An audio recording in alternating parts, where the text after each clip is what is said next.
issue. Naintindihan mo? Opo. Okay?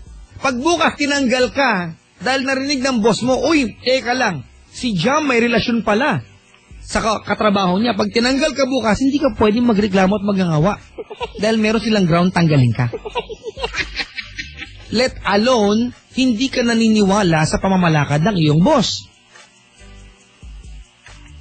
Ikaw ba alam mo kung saan ka nakalugar? Eh parang ang kapal na mukha mo. Grabe yan sa... Hindi ako grabe! Hindi mo naiintindihan kung saan ka nakapwesto. May ilusyon ka. Alam mo kapatid, akala ko, sabi ng boss ko sa akin, may star complex ako. Diba? Pero ikaw, alam mo kung ano meron ka? Cosmic complex. Ha? Pangkalawakan. Ang laki ng ulo mo. Ha? Okay. Langak. Parang Silong Ching! Naiimbiyar na ako. Diyos ko, ang channel-channel ito. Ang sakit sa ba? Parang bakla lang, ha? Oo, ang bilis si Mausini.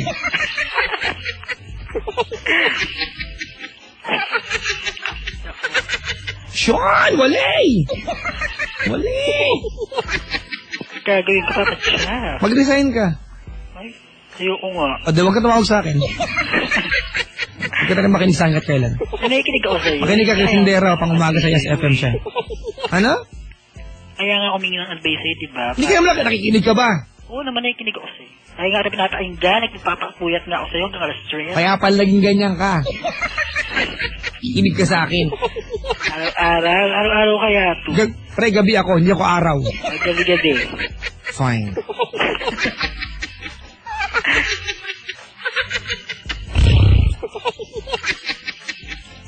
Kainis.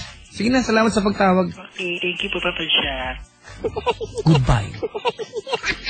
Si Elonjo, magkaano-ano kaya sila ni Jerome? Pagpinsan, tama. My God.